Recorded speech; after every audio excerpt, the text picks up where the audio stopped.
Praise the Lord. സ്നേഹമുള്ളവരെ, ജെറമിയ പ്രവാചകനിലൂടെ കർത്താവ് അരുളി ചെയ്യുന്നു, ഹൃദയം മറ്റെന്തിനേക്കാളും കാപട്യമുള്ളതും ദുഷിച്ചതുമാണ്. അതിനെ ആർക്കാണ് മനസ്സിലാക്കാൻ കഴിയുക? കർത്താവായ ഞാൻ നിൻ്റെ മനസ്സിനെ പരിശോധിക്കുകയും ഹൃദയത്തെ പരീക്ഷിക്കുകയും ചെയ്യുന്നു. ജെറമിയ 17:9-10 തിരുവചനങ്ങളാണിത്. മനുഷ്യർ നമ്മെ ബാഹ്യമായി മാത്രം കാണുന്നു. നമ്മുടെ ഹൃദയം എങ്ങനെയുള്ളതാണെന്ന് ജനങ്ങൾ അറിയുന്നില്ല, അല്ലെങ്കിൽ മറ്റു മനുഷ്യരാരും അറിയുന്നില്ല.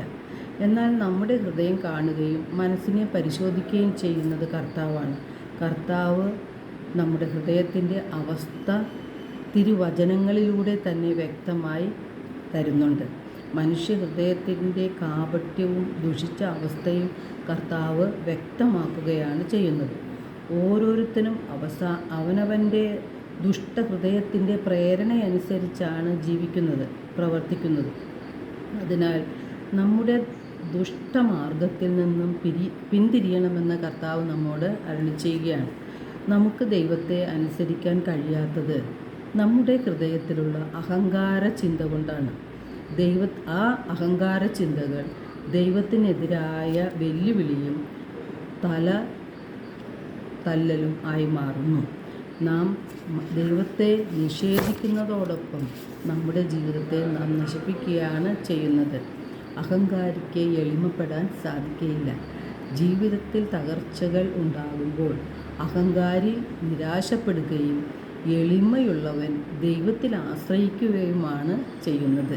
എത്ര വലിയ പരാജയത്തിൽ നിന്നും, തകർച്ചകളിൽ നിന്നും, പ്രതിസന്ധി ഘട്ടങ്ങളിൽ നിന്നും നമ്മെ ഉയർത്തിക്കൊണ്ടുവരുവാനായിട്ട് സർവശക്തനായ നമ്മുടെ ദൈവത്തിന് സാധിക്കും. കാരണം ദൈവത്തിന് അസാധ്യമായി യാതൊന്നുമില്ല.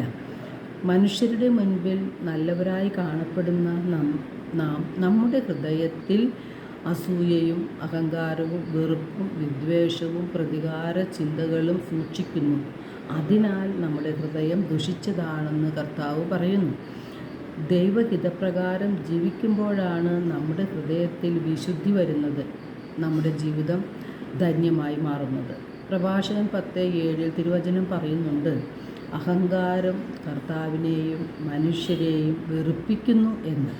ദൈവത്തിൻ്റെ സമയത്തിനായി കാത്തിരിക്കാൻ നമുക്ക് സാധിക്കാതെ വരുന്നത് നമ്മുടെ ഹൃദയത്തിലെ അഹങ്കാരവും അവിശ്വാസവുമാണ്.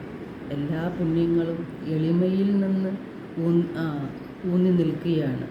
ആത്മീയ യാത്രയിൽ വഴി തെറ്റാതിരിക്കാൻ എളിമയിലുള്ള നമ്മുടെ പരിശീലനം നമുക്ക് അത്യാവശ്യമായി തീർന്നിട്ടുണ്ട്. ദൈവം നമ്മെ ഓരോരുത്തരെയും സമൃദ്ധമായി അനുഗ്രഹിക്കട്ടെ.